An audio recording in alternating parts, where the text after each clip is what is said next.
Социјалистичката држава може само една работа да послужи за револуционарното движење, да биде уништена. Што значи тоа? Тоа значи дека правниот систем во кој се фаворизираат странски компании, во кој се фаворизираат богаташи и средствата за сопственост, значи на огромни имоти, треба да исчезне, значи да се уништи.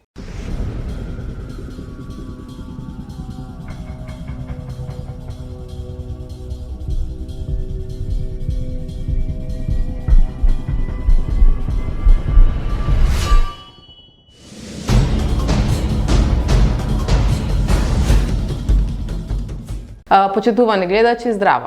Властите се менливи, но тоа што останува е државата. Државата е татковина на сите што живеат во неа и државата е задолжена за благосостојбата на својот народ. Денес во Гласни идеи ќе разговараме со Але Катевиќ, член на Револуционерната комунистичка интернационала, со кого ќе се потрудиме да ги разобличиме овие сваќања околу државата. Здраво, Алек! Добро дојде во Гласни идеи повторно. Па што ме поканивте? Од каде би дојде идејата за да разговараме за овие прашања? Првично поради различните сваќања, да кажам, помеѓу социјалистите, комунистите и така натаму околу сваќањето за државата во предреволуционерните процеси, во самиот револуционерен процес и после тоа што ќе биде со државата. Од друга страна исто така се наметнува повторно прашање, имајќи во предвид дека пролетта имавме нели парламентарни и председателски избори и повторно голем број на политички партии и коалиции во своите пароли нели се осврнува најмногу на државата. И сега од таму би сакала да те прашам која е улогата на државата во нашето секојдневие? Државата е многу општ поем и кога станува збор за општи поеми од секаков вид, значи и во природата, природните науки и овака анализирајќи од социолошки аспекти, ако не сум социолог, јас сум комунист, значи она што јас можам да кажам е од аспект на марксизмот. Како ние гледаме државата, односно како ние државите ги разматраме. Секогаш треба да се водиме од тоа дека има некој развој. Треба да се запрашаат луѓето дали државата како такво нешто постои од секогаш. Дали се појавува во одредено време. Зошто токму тогаш се појавува. Кои се мотивите, кои се движечките сили, кои се тие сили кои менуваат државата. И тогаш се стигнува до една работа, значи прво државата е, значи ако замислиме, да речеме, ако ова е, да речеме, од едниот прст до другиот прст, целото човештво, целата историја на човештвото. Државата е само во овие два прста. Значи само во тоа време постои држава. Значи поголем дел од човештвото живеел во системи без држави. Значи тоа се системи на бескласно општество, но и бездржавно општество. Значи тоа зимам ова е распон на новија две раце, го земав и дури од периодот, речем, од 150.000 години, кога почнува тој ген на Homo sapiens да се одделува од претходните по своето однесување. Значи, но и претходно хромозомите се исти, генетскиот материјал е исто и пред 150.000 години. Но еве да кажеме и тоа до толку државата е многу ран, многу доцен феномен. Се појавува по аграрната или по земјоделската револуција, се појавува на првите класи. И зошто? Значи, затоа што одредени класи, значи на малцинство, треба да имаат монопол на сила, монопол на насилство поточно, и да може да вршат такво насилство врз мнозинството од селани, угнетени, робови, кметови, во денешно време работници или поточно научниот термин е пролетаријат.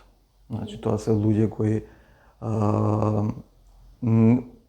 освен стан, кола, лични работи околу себе, облека, не поседуваат средства со кои можат да живеат како посебна 5-6 станови од кои ќе ги издаваат фабрики, банки, значи Јасно, да. значи тоа се пролетери. Во појавувањето на државата клучна улога игра и приватната собственост и знаејќи го тоа, нели, многу лесно се стига до заклучок на кого служи државата, како што кажа, нели, тоа малцинство во одреден момент има потреба од апарат на присилба и државата е токму тоа, всушност апаратот за присилба и експлоатација. Да, значи сите различни форми на држава се во суштина вооружени групи на луѓе, вооружени формации на луѓе кои имаат монопол на насилство. Значи имаме држави што се монархии, значи од типот денеска монархија, прв поглед на Саудиска Арабија. Имаме држава од типот на сега Израел, кој е апартхеид. Имаме држава од типот на Русија или Кина, каде што се авторитарни или не се тоталитарни, но тоа се доста авторитарни режими. Имаме држави кои се буржуаско либерални.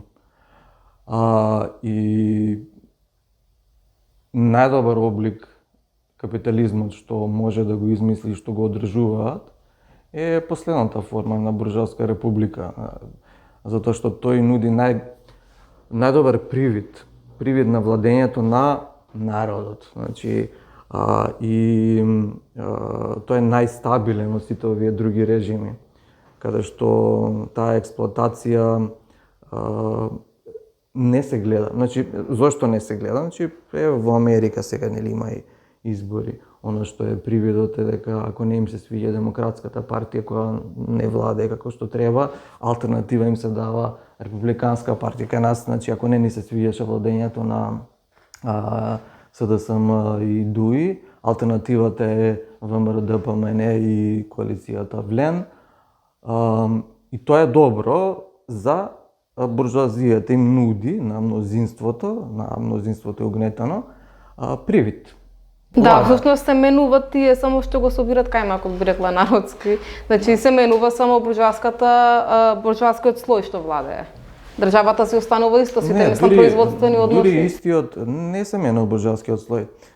Се менува бирократијата, дури и дел од таа бирократија најчесто се прелетачи од една партија на друга партија исто искачат. Кај некои режими тоа прелетување не може толку добро да се направи. Имаме исклучоци, значи, но во основа тој државен апарат на врвот ги служи интересите на една иста класа на луѓе. На капиталистичка.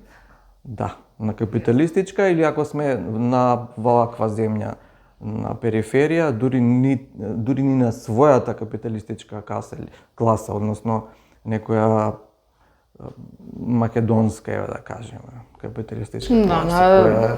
Странските капиталисти кои што тука нели експлоатираат ефтина работна сила, имаат даночни олеснувања и слично, така што ние повеќе служиме привиди на искористување. Се од таму ми се прашањето ми се отвори, нели се вели и во комунистичкиот манифест дека пролетаријатот прво треба да се избори против својата капиталистичка класа. Сега во услови ние кога имаме повеќе тука надворешни капиталисти, како треба да ја водиме борбата?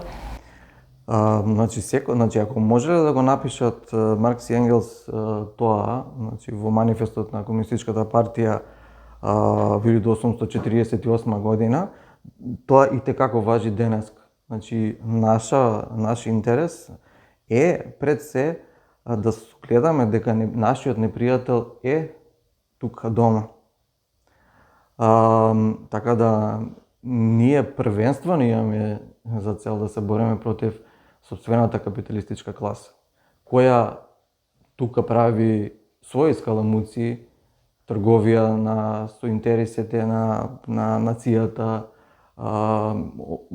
очигледно дека во изминатиот период, тоа ќе продолжи понатаму, ги продава сите демократски, да речеме, интереси, од демократски карактер. И тука ќе продолжи. Значи, ние можеме да оцениме дека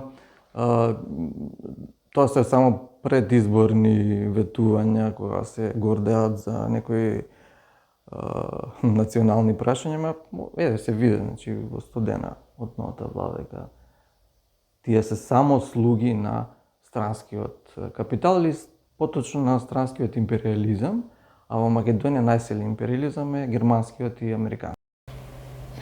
Тоа преку компаниите тука што ги имат или преку политичкото влијание?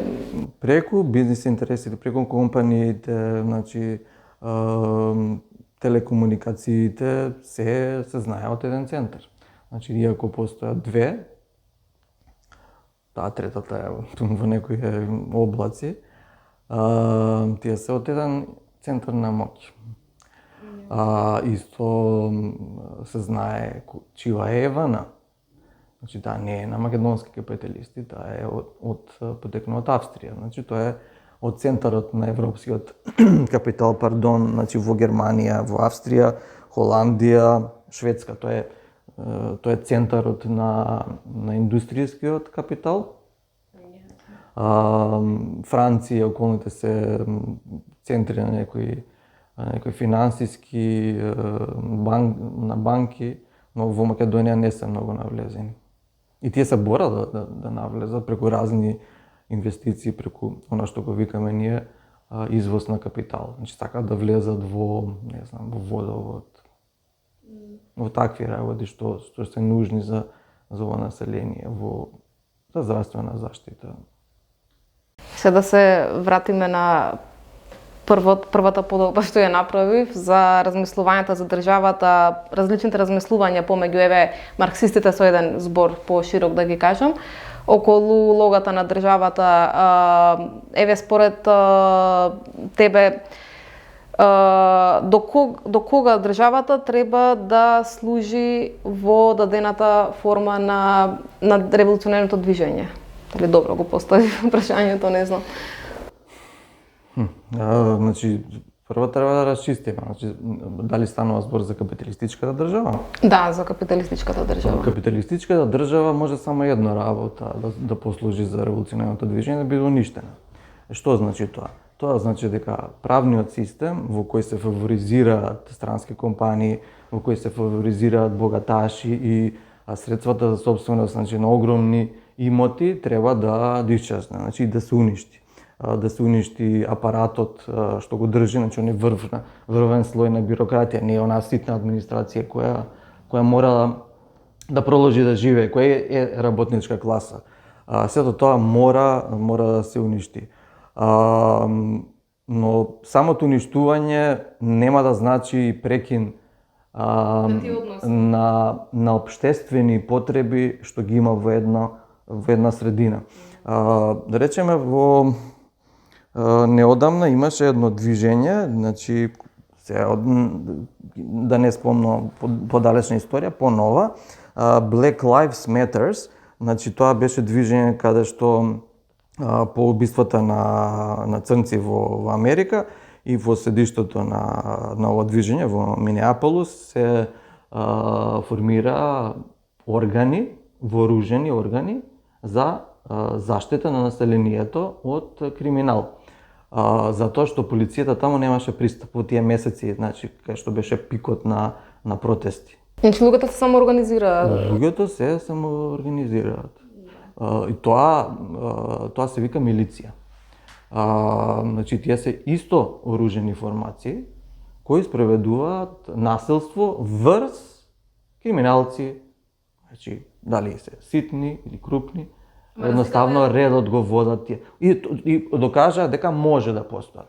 И не само тоа, значи, вакви одреди вооружени во ситуации кои се вон нормалната се појавуваат редовно. Да, и низ историјата има доста да се организираат во рамки на местните заедници, во рамките на градот.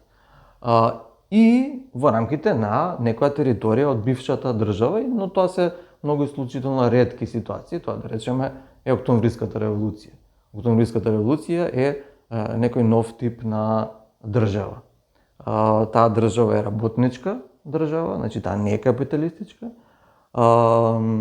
Се формира врз база на советската власт и спроведува и таа облици на насилство врз капиталистите, да не дојдат на власт. Затоа што ако им се препушти, значи ако не се организираат на државно ниво комунистите, односно револуционерите, односно револуционерната маса, бидејќи станува збор за масовно движење на тоа население, на работниците и селаните, во тој случај има реакција.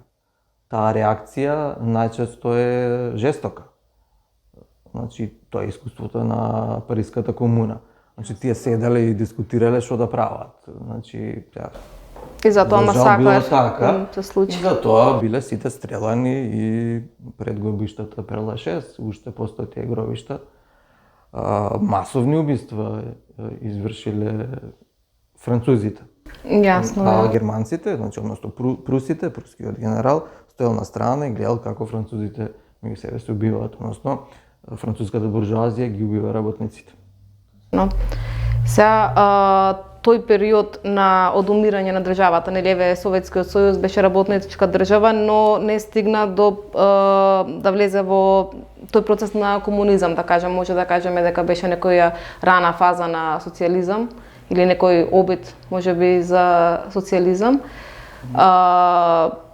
Како сметаш дека треба да се одвива тој процес на одумирање? Еве има различни гледишта дека некои викат ке укинеме државата, откако нели ке се превземе власта, власта ке се превземе со цел да се укине државата. Но тоа во пракса не би можело да биде така, бидејќи државата не е само термин или конструкција, туку нели си има влијание врз нашето секојдневие и свеста на луѓето. Значи треба да се прави разлика, значи треба да се укине буржоаската држава и треба да се воспостави нова работничка власт.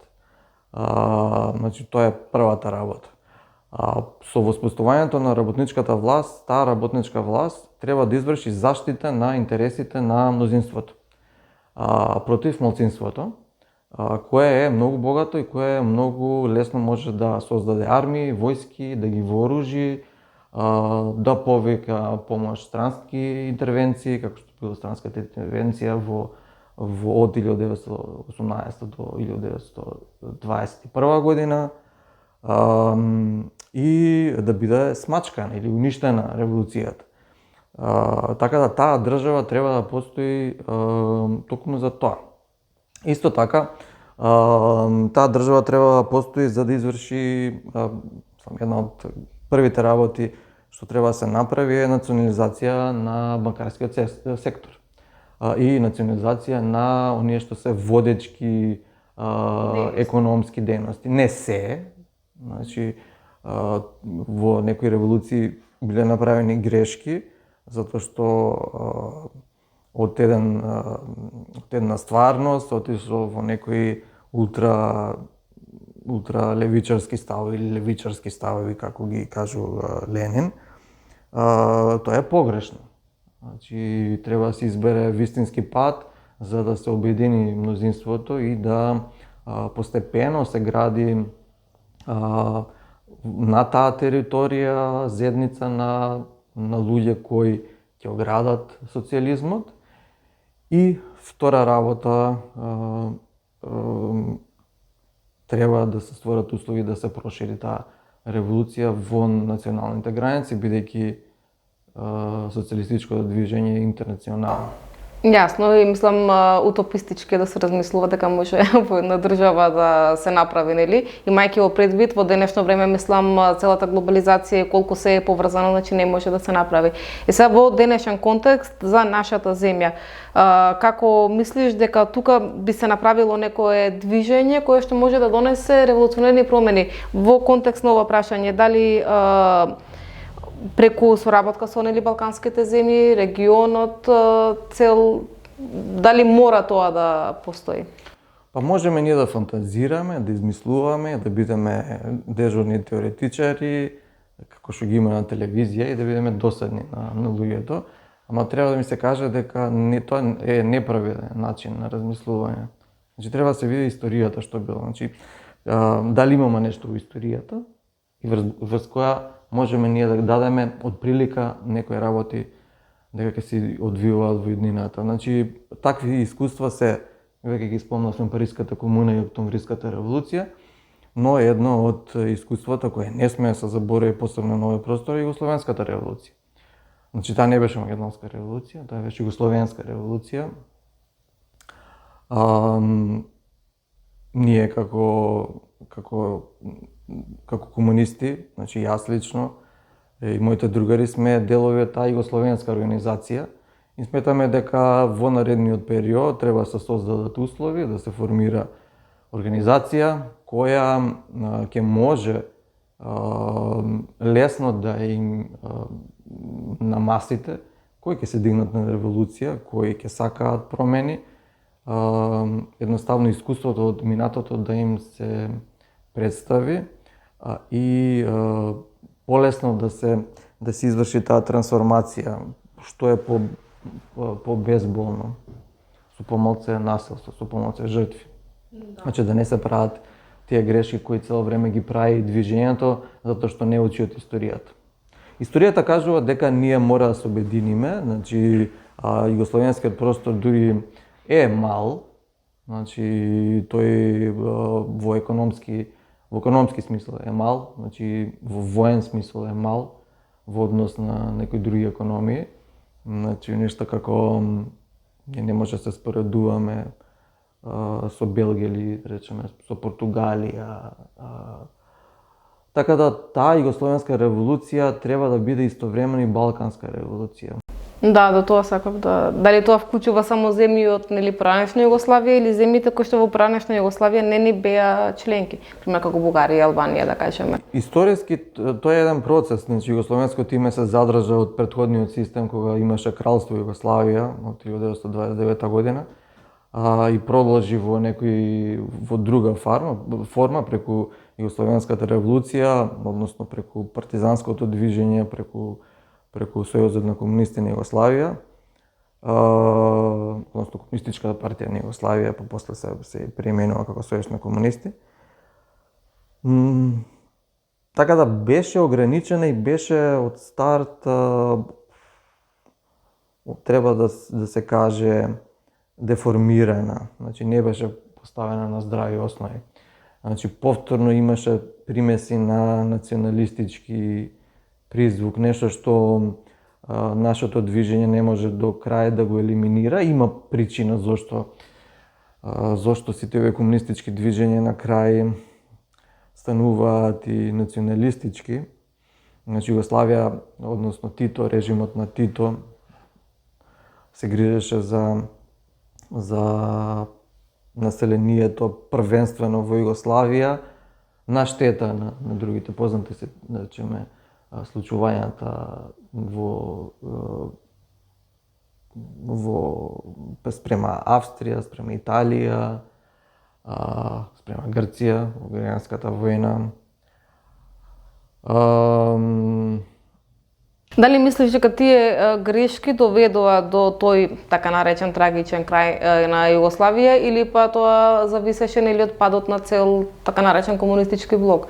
Дали после падот на комунистичкиот блок, да речеме, дали Југославија би можела да опстои во формата што ја имаше? Значи сега голема е оваа теорија. Значи зборуваме за работничките држави. Работничките држави, значи првенствено првата фаза, да речеме, е преку во Октомвриската револуција. Тогаш се создава, значи, работничка држава која постепено беше изолирана и која наместо да одумира и значи да ги губи функциите, таа напротив стануваше се поавторитарна и бюрократијата се извори како слој кој владее во името на мнозинството. Значи немаше работничка демократија, значи работниците не одлучуваа нити за своите фабрики, а па за економијата целосно, апсолутно не.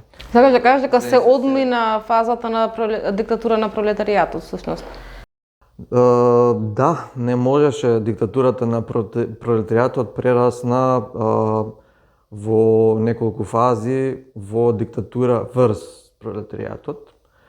Некаде 20-те години имаше доста големи промени поради новата економска програма, која е донесена исто во времето на Ленин. Се создадоа услови за појава на многу богати луѓе, значи кулаци, кои дури сака денационализација на работите на земјиштата, нешто што беа основни придобивки на Октомвриската револуција, да. И кога бирократијата увиде дека направило грешки, тие од една лоша работа отиде во скоро друга лоша работа, друга крајност, извршија присилни колективизации, предизвика масовна глад на руското и украинското население, каде што селаните, не знаејќи што им се случува, колеа говеда, поготово крупни говеда, значи свињи. Тоа беа страшно време, негде 30-те години се засили овој режим, за да 36-та година беа познатите московски судења, каде што најголемите болшевици, до тогаш водачи на интернационалата, комунистичката интернационала, водачи на Советскиот сојуз, беа ставени на суд и сите признаа дека имаат вина, знаеме дека воопшто не беа виновни за тие признанија што им беа изнудени од значи еден слој на садисти како Јагода, кој исто така заврши пред стрелачки вод. Едноставно треба да се свати дека сите водечки луѓе на револуцијата, освен Сталин и освен сопругата на Ленин, Надежда Крупскаја, сите беа или убиени, или изврши самоубиство, или умреа по природна смрт. Значи, Ленин, се препоставува дека со природна смрт умрел. Значи, ги снема. Тоа беше режим против комунистите. Голем дел од вистинските комунисти изумре и во самата борба, самиот граѓанска војна, од тифус, не само од куршум. И тоа движење не беше водено од комунисти. На крај се прилагодија условите на таа бюрократија. Така да, иако беше работничка држава, иако ги основа економските основи се задржаа да бидат значи командна економија, не планска, командна, национализирано стопанство, државата беше тотално отуѓена од работничката класа. Иако имаше реформи после смртта на Сталин, значи со разни Брежнев, Хрушчев, тие беа само некои нијанси на бюрократија и како и сите бюрократи, и како и сите она што ние го викаме, тоа се пролетарски Бонапарти, кои владеат со сила. На крај се дојде до ситуација после Горбачов да мора да применат методи на враќање кон капитализмот, значи кон капиталистичка реставрација. По 80-тите? По крајот на 80-тите дефинитивно се извршија тие промени, перестројка беше наречена, и работничка држава едноставно престана да постои.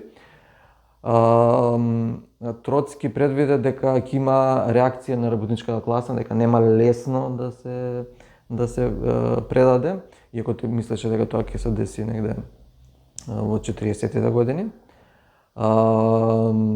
Но исто така укаже на тоа дека доколку вака продолжи СССР да се развива, дека ќе дојде до капиталистичка реставрација и токму од оние сили кои тој ги наведе, а тоа е бюрократијата отуѓена од работничката класа. И тоа се оствари.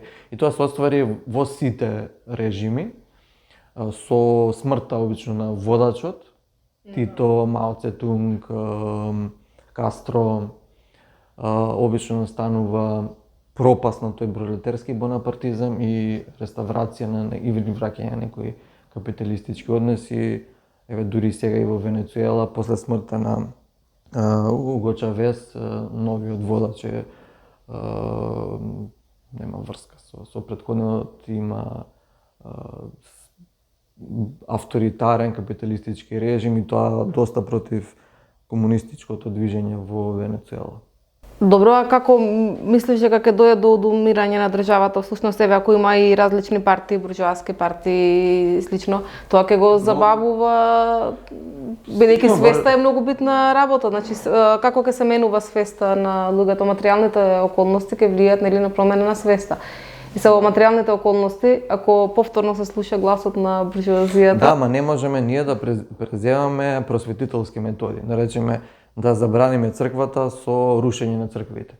Со тоа нема да исчезне потребата луѓето да веруваат во Господ. Јасно, да. Значи, тоа се просветителски методи. Значи, марксистичкото движење е движење, значи, кое има научни пристапи и смета дека за појава на религиозно движење има некоја потреба луѓето за искажување на тие мисли, ставови, верувања. Не можеме тие, ако постои таа потреба за тие верувања, ние не можеме да одиме со рушење на тие објекти, со забрана на тие објекти. Значи, или некако, или не знам, прогонување на тие. Ништо нема да се постигне. Ако се уште ја има во општеството потребата луѓето кои се отуѓени еден од друг да религиозно да се врзуваат, да ги искажуваат своји верски чувства. Значи, тоа е, да речеме, за верите. Истото тоа се однесува и за потребата од формации на различни слоеви во новото општество. Нема да бидат сите униформи, сите ќе имаат различни ставови. Новото општество ќе има своја динамика. Ние сега не знаеме која ќе биде таа динамика, но уште сега треба да кажеме дека мораме да бидеме најголеми демократи. Значи, поголеми демократи од оваа лажна демократија. Ако сакаме социјализмот да успее. Затоа што кога зборуваме за социјализам, ние пред се мислиме на социјализам на меѓународно ниво. Ние не градиме социјализам во рамките на Македонија, Југославија или Балканот.